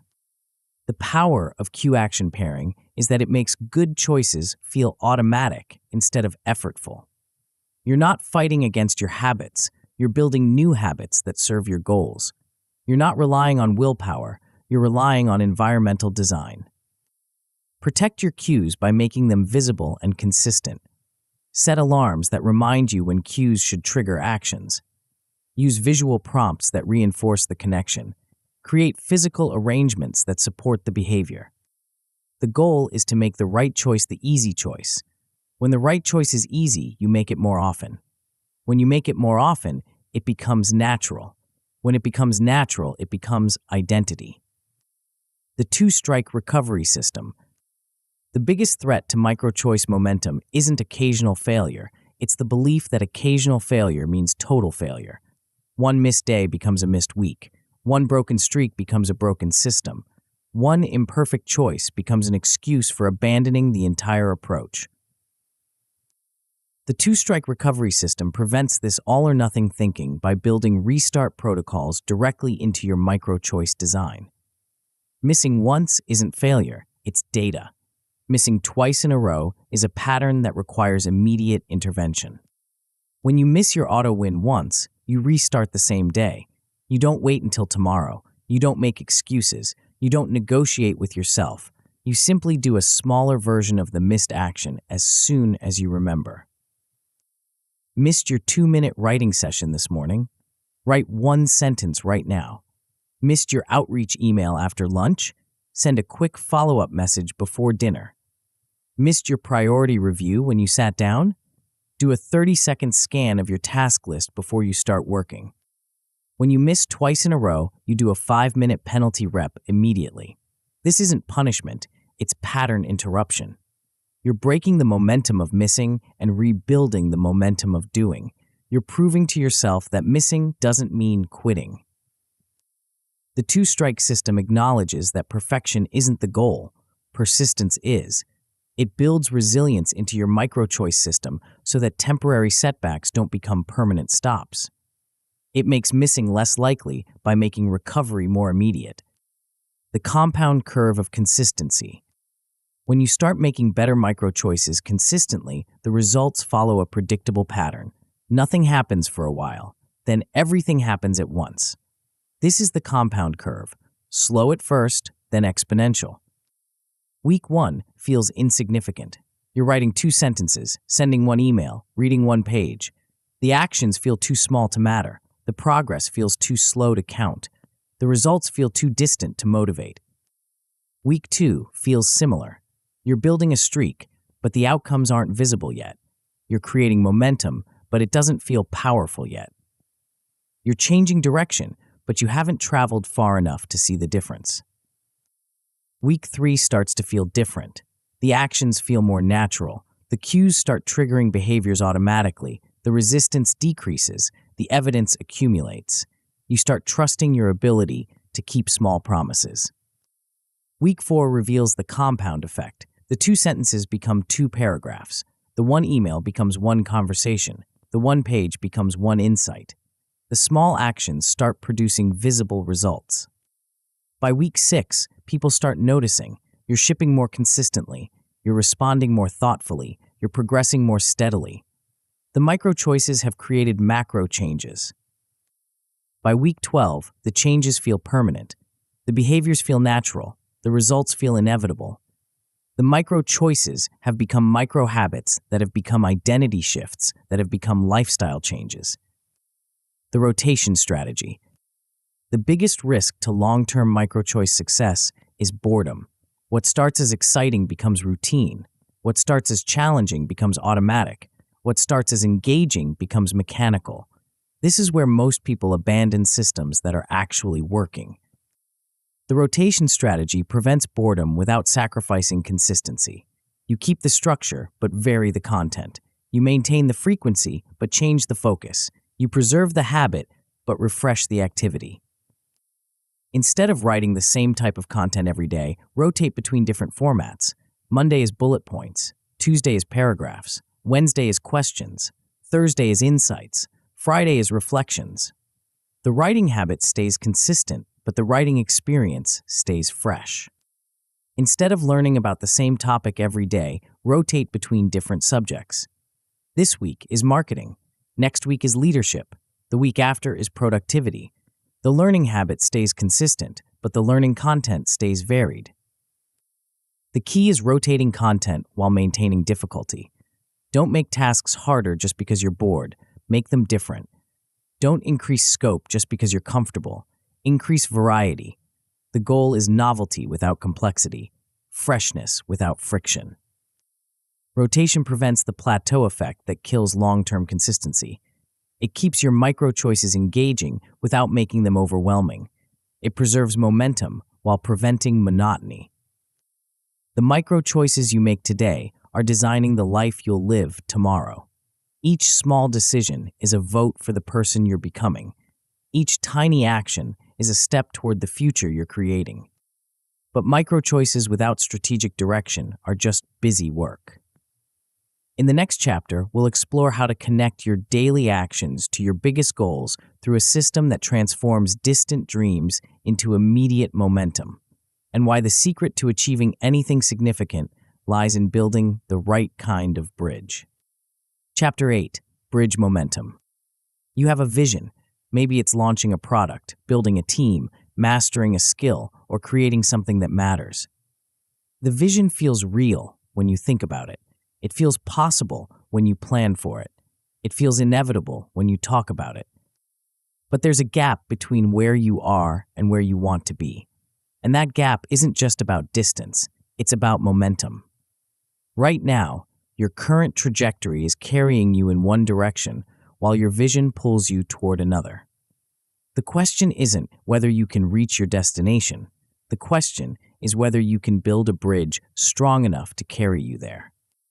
Most people treat their goals like destinations on a map. They know where they want to go, but they don't know how to get there. They have the end point, but not the pathway. They have the dream, but not the bridge. The collapse of unbridged dreams. Dreams without bridges don't just fail, they collapse into guilt. Every day you don't make progress toward your vision, the vision becomes heavier. Every week that passes without movement, the gap feels wider. Every month of inaction, the goal feels more impossible. This collapse happens gradually, then suddenly. First, you postpone action because you're not ready. Then you postpone action because you're busy. Then you postpone action because you're overwhelmed.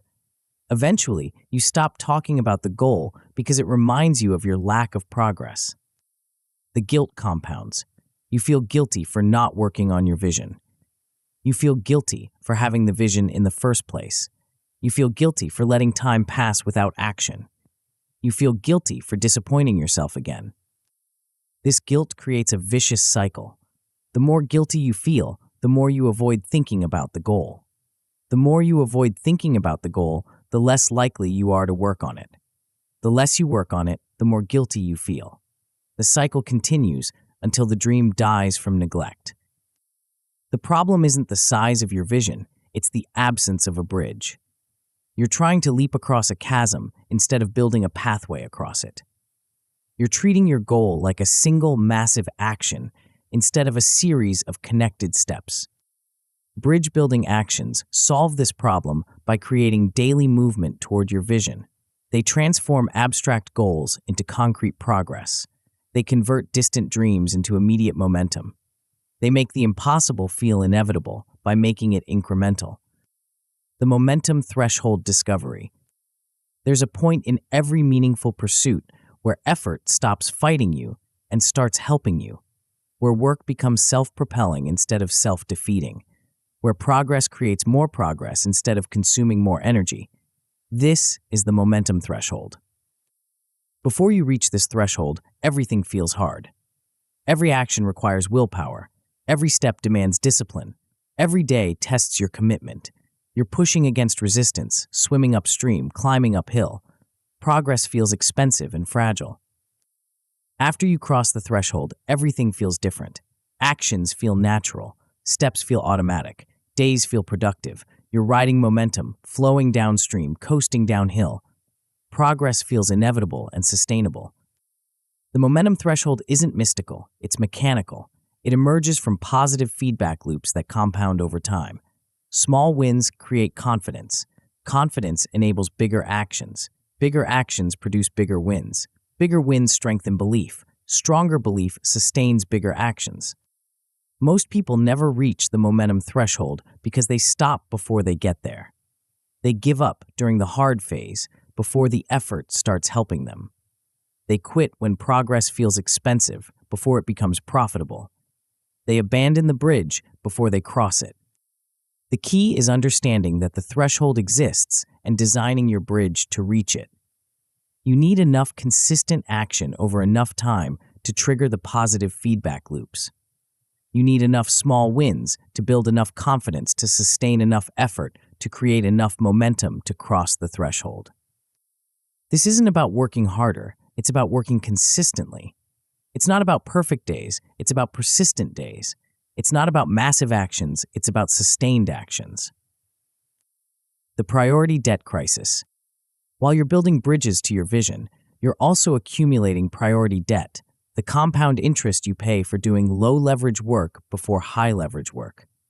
Every time you choose urgent over important, easy over impactful, comfortable over crucial, you're borrowing against your future progress. Priority debt works like financial debt.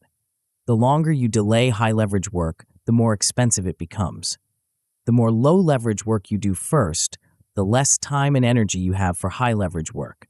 The more you postpone important actions, the more urgent they become. This debt compounds silently. You don't feel it accumulating day by day, but you feel its weight over time. Projects take longer than they should. Opportunities slip away while you're busy with trivia. Important relationships deteriorate while you're managing urgent emails. The solution isn't time management, it's leverage management. You need to identify which actions create disproportionate results and prioritize those actions ruthlessly. You need to distinguish between what feels urgent and what actually matters. You need to pay down your priority debt before it bankrupts your progress. This requires weekly audits of your task list. Look at everything you're planning to do and rank it by leverage, how much impact it will create relative to the effort required. Move the highest leverage tasks to your earliest, most protected time blocks. Delete or delegate the lowest leverage tasks entirely. The goal isn't to eliminate all low leverage work. Some of it is necessary. The goal is to ensure that high leverage work happens first, when your energy is highest and your focus is sharpest. When you pay down priority debt, your progress accelerates dramatically. The inertia inoculation system. The biggest threat to bridge momentum isn't external obstacles, it's internal inertia. The tendency to drift back into old patterns when motivation wanes. The pull toward comfort when challenge increases. The temptation to skip today because you worked hard yesterday. Inertia inoculation prevents this drift by creating pre-commitments that make action the path of least resistance. You're not relying on motivation to show up. You're designing your environment so that showing up is easier than not showing up. The inoculation has 3 components: calendar commitment, accountability commitment, and preparation commitment. The calendar commitment blocks specific time for your bridge-building action and treats it as non-negotiable. The accountability commitment involves one other person who expects to see your progress. The preparation commitment sets up everything you need the night before so you can start immediately. When your bridge-building time arrives, you don't need to decide whether to work. You just need to start working. The decision has already been made. The time has already been blocked. The person has already been notified. The materials have already been prepared. Inertia works for you instead of against you. This system exploits commitment consistency, the psychological tendency to align actions with previous commitments. When you've committed to working at a specific time, you feel internal pressure to honor that commitment. When you've told someone you'll make progress, you feel external pressure to deliver. When you've prepared everything in advance, you feel momentum pressure to use what you've prepared. The key is making commitments small enough to keep and specific enough to measure. Don't commit to working on the project. Commit to writing the first draft of the proposal outline. Don't commit to making progress. Commit to completing the market research section. Specific commitments create specific accountability. The Rehearsed Restart protocol. The most dangerous moment in any bridge-building effort is the moment after you miss a day. This is when momentum dies, when streaks break, when systems collapse. This is when one missed day becomes a missed week, when one broken promise becomes a broken identity. The Rehearsed Restart protocol prevents this collapse by pre-scripting your response to inevitable lapses. Instead of treating misses as failures, you treat them as data. Instead of abandoning the system, you activate the restart script. Instead of waiting until tomorrow, you recover today. The script is simple. When I miss my bridge-building action, I do 5 minutes of that action within 24 hours. Not tomorrow, not next week, not when I feel motivated again. Within 24 hours. This prevents the gap from widening and the momentum from dying completely. The restart isn't about catching up, it's about maintaining connection. You're not trying to make up for lost time, you're trying to preserve the habit. You're not trying to achieve the full outcome, you're trying to keep the system alive. After the restart, you log it without drama. You note that you missed, you note that you restarted, and you move on. No shame spirals, no identity crises, no system overhauls, just acknowledgement, action, and advancement. This protocol transforms missing from a system failure into a system feature. Restarts become part of the design, not violations of it. Lapses become expected and manageable instead of unexpected and catastrophic. The public progress strategy. Momentum builds faster when it's visible to others. When your progress is private, you're accountable only to yourself. When your progress is public, you're accountable to your reputation. This external accountability creates additional motivation to maintain consistency. The public progress strategy doesn't require social media announcements or detailed updates. It requires one trusted person who knows about your bridge-building goal and expects regular updates on your progress. This person becomes your external accountability system. Share your weekly progress with this person.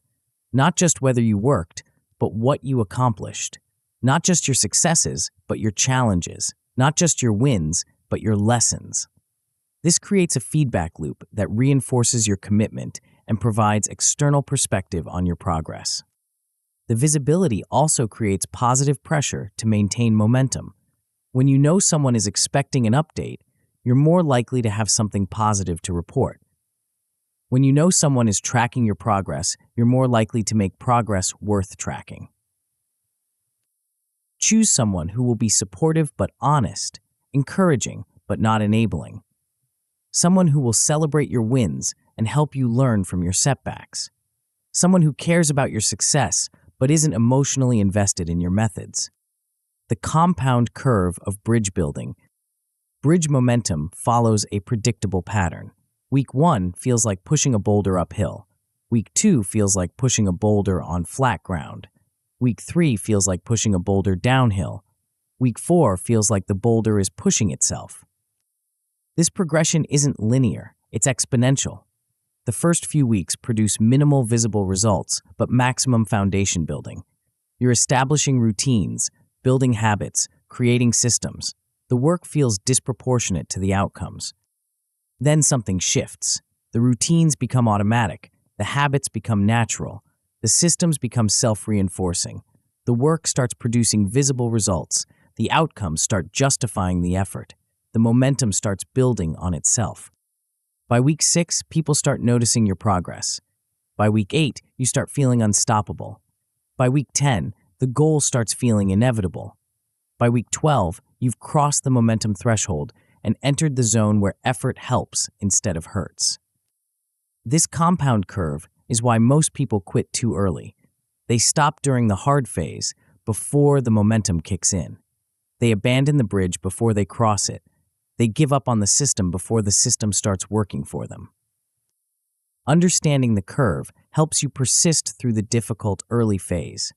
You know that the effort you're investing now will pay dividends later. You know that the momentum you're building will eventually carry you. You know that the bridge you're constructing will eventually support you. The bridge between your current reality and your desired future isn't built with grand gestures or perfect plans.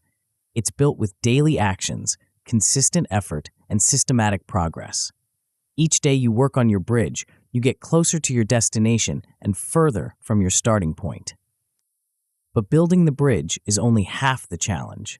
The other half is integrating everything you've learned into a sustainable system that works not just for weeks or months, but for years. In the final chapter, we'll explore how to weave all these elements together into a personal operating system that makes progress feel as natural as breathing, and why the real transformation happens not when you reach your goals, but when you become the kind of person who consistently reaches their goals. Chapter 9. Own the Ending. You started this book trapped in patterns you didn't choose, living days designed by default, paying the tomorrow tax on dreams deferred. You're ending it with something different, a personal operating system that makes progress feel as natural as breathing. The transformation isn't mystical, it's mechanical. You've learned to see the traps that keep you stuck, audit the truth about what's actually happening, close the gaps between what you control and what controls you, win small daily, build bridges to your biggest goals, and restart fast when you stumble. But knowing isn't enough. Understanding isn't sufficient. Reading about change doesn't create change. The only thing that creates change is changing, and that starts now, not someday. The control stack that changes everything. Everything you've learned builds on a simple foundation. Identity shapes choices. Choices create systems. Systems generate momentum, and momentum compounds into the life you actually live. This is your control stack, the hierarchy of influence that determines your trajectory. At the bottom is identity, the story you tell about who you are and what you're capable of. When you see yourself as someone who follows through, you make choices that follow through. When you see yourself as someone who ships consistently, you create systems that ship consistently. When you see yourself as someone who owns outcomes, you take actions that influence outcomes. Above identity are choices, the micro decisions you make hundreds of times each day. Each choice is a vote for the person you're becoming. Each action is evidence for or against your stated identity. Each decision either reinforces your desired trajectory or undermines it. Above choices are systems, the structures, processes, and environments that make good choices automatic and bad choices difficult. Systems don't require willpower because they eliminate the need for willpower. They don't depend on motivation because they function regardless of motivation. At the top is momentum, the compound effect of consistent choices supported by reliable systems. Momentum makes progress feel inevitable instead of effortful. It makes success feel systematic instead of accidental. It makes growth feel sustainable instead of sporadic. The beauty of this stack is that you can enter it anywhere. Change your identity and your choices follow. Change your choices and your systems adapt. Change your systems and momentum builds. Change your momentum and identity evolves. Each level reinforces the others in an upward spiral of improvement. The anti-fragile design. The system you've learned isn't just resilient, it's anti-fragile. It doesn't just survive disruption, it gets stronger from disruption. Misses aren't system failures, they're system features. Setbacks aren't design flaws, they're design elements. When you miss a day, the rehearsed restart kicks in. When you encounter obstacles, the excuse autopsy activates. When you feel overwhelmed, the micro-choice strategy engages. When you lose direction, the agency gap audit redirects. The system has built-in responses to every common failure mode. This anti-fragility comes from keeping decisions small, visible, and scheduled. Small decisions are easy to make and hard to avoid. Visible decisions create accountability and momentum. Scheduled decisions eliminate the need to choose when to act. You're not trying to be perfect. You're trying to be persistent. You're not trying to avoid all mistakes. You're trying to recover from mistakes quickly. You're not trying to eliminate all resistance. You're trying to work with resistance intelligently. The system expects human nature instead of fighting it. It anticipates low motivation instead of depending on high motivation. It plans for disruption instead of hoping for smooth sailing. This makes it robust in the real world, not just elegant in theory. The compound asset of ownership. The most valuable thing you've gained isn't any single technique or strategy, it's ownership itself. Ownership is a compound asset that pays dividends daily. The more you own your choices, the more choices you get to make. The more you own your outcomes, the more you can influence future outcomes. Ownership creates a positive feedback loop. When you take responsibility for results, you get more opportunities to create results. When you take responsibility for problems, you get more authority to solve problems. When you take responsibility for your trajectory, you get more control over your trajectory. This ownership extends beyond your work into your relationships, your health, your finances, your growth. When you stop waiting for others to change and start changing yourself, relationships improve. When you stop hoping for perfect conditions and start creating better conditions, progress accelerates. Ownership isn't about blame or fault, it's about influence and option. It's not about taking responsibility for everything that happens to you. It's about taking responsibility for how you respond to everything that happens to you. It's not about controlling outcomes, it's about maximizing your influence over outcomes. The compound effect is profound.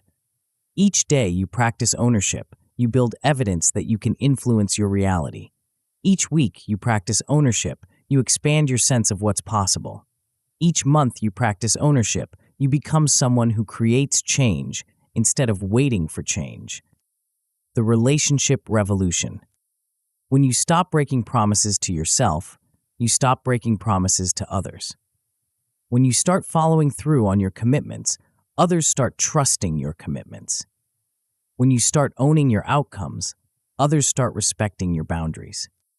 The changes ripple outward. Your consistency becomes contagious. Your reliability becomes magnetic. Your ownership becomes inspiring. People start bringing you bigger opportunities because they know you'll handle them responsibly. They start trusting you with more important projects because they know you'll deliver. Your presence improves because you're not carrying the weight of broken promises and delayed actions. Your conversations improve because you're not defending your lack of progress or explaining your latest excuse. Your relationships improve because you're showing up as the person you say you are instead of the person you hope to become. Boundaries become easier to set and maintain because they're backed by consistent action rather than empty words. When you demonstrate that your time is valuable through how you use it, others start treating your time as valuable too. When you show that your priorities are real through how you protect them, others start respecting your priorities. The guilt that comes from inconsistency disappears. The resentment that builds from overcommitment dissolves. The anxiety that stems from lack of control diminishes. You become someone who adds value to relationships instead of someone who extracts patience from them. The new capabilities you've unlocked. You can now ship on schedule without waiting for motivation because you have systems that work regardless of how you feel. You can translate big goals into daily movement because you have bridge-building frameworks that connect vision to action. You can say no cleanly because you have clear priorities and strong boundaries.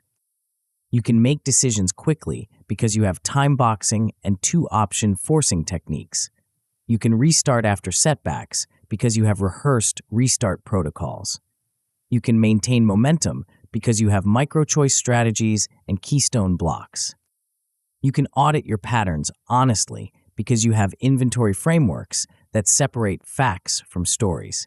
You can work around constraints because you have excuse autopsy tools that convert obstacles into opportunities. You can focus on controllables because you have agency gap audits that clarify influence. These aren't just productivity techniques, they're life skills. They work for business goals and personal goals, professional projects and family commitments, individual pursuits and team initiatives. They scale from daily tasks to yearly visions, from personal habits to organizational systems. The capabilities compound. Each skill reinforces the others. Each framework supports the others. Each system strengthens the others. You're not just getting better at individual techniques, you're getting better at the meta skill of getting better. The effortless effort paradox. As you continue practicing these concepts, something paradoxical happens. Results improve while effort decreases. This isn't because the work becomes easier, it's because the work becomes more automatic, more systematic, more natural. Habits automate effort. When good choices become habitual, you don't need to spend energy deciding what to do. You just do what you've trained yourself to do. When systems become established, you don't need to spend energy creating structure. You just operate within the structure you've built. Identity reduces negotiation. When you see yourself as someone who follows through, you don't negotiate with yourself about whether to follow through. You just follow through. When you see yourself as someone who ships consistently, you don't debate whether to ship, you just ship. Environment does half the work. When your physical and digital environments are designed to support good choices become the path of least resistance. When your calendar reflects your priorities get protected automatically. When your systems point toward progress becomes inevitable. The compound effect turns small gains into outsized outcomes. The daily writing becomes a published book. The weekly outreach becomes a thriving network. The monthly skill development becomes recognized expertise. The consistent bridge building becomes achieved goals. This is the effortless effort paradox. The more systematically you work, the less effortful work becomes. The more consistently you act, the less energy action requires. The more ownership you take, the more control you gain. Your first move. Everything you've learned means nothing without action. And action means nothing without a specific first step. So here's what you're going to do within the next 10 minutes. Not tomorrow, not next week, not when you feel ready. Open your calendar right now. Create a 25-minute block for tomorrow morning. Not work on project or make progress. Name a specific deliverable. Draft proposal introduction. Write 3 outreach emails. Complete market research section. Record video outline. Make it concrete, measurable, achievable. Attach the file you'll work on. Bookmark the resources you'll need. Set up the environment for frictionless start. If you're writing, open the document. If you're calling, prepare the list. If you're creating, gather the materials. Eliminate every possible source of friction between intention and action. Send yourself a calendar invite with a reminder. Set your phone to do not disturb during that block. Put a note on your desk or door if necessary. Make the commitment real, visible, protected. Now write down the first 60 seconds of tomorrow's session. Not the whole plan, just the opening move. Open document and read last paragraph. Review call list and dial first number. Launch software and create new file. Make starting so specific that thinking isn't required. This isn't about the perfect plan or the perfect time or the perfect mood. This is about proving to yourself that you can make a commitment and keep it. This is about building evidence that you follow through. This is about starting the compound effect of ownership. The choice that defines everything. You have a choice to make right now. You can close this book, feel inspired for a few hours, then drift back into the same patterns that brought you here. Or you can close this book, take the first action, and begin the process of becoming someone who consistently does what they say they'll do. The choice isn't between success and failure, it's between ownership and drift. It's not between perfection and imperfection, it's between action and inaction. It's not between having problems and not having problems, it's between solving problems and being solved by problems. You choose the ending one small vote at a time. Every action is a vote for the person you're becoming. Every choice is a vote for the life you're creating. Every day is a vote for the trajectory you're following. Start small. Start certain. Start again when you stumble. The size of your start matters less than the fact of your start. The perfection of your execution matters less than the consistency of your execution. The speed of your progress matters less than the direction of your progress. Someday never comes. Tomorrow is a promise you can't keep. Next week is a plan you can't guarantee. But today is here. Today is real. Today is yours. The tomorrow tax stops accruing the moment you start acting. The someday trap loses its power the moment you choose today. The drift dynamics reverse the moment you take control. You know what to do. You know how to do it. You know when to do it. The only question left is whether you will do it. The answer to that question will define everything that comes next. Your future self is watching. Your current self is choosing. Your past self is counting on you. Own the ending. Start now.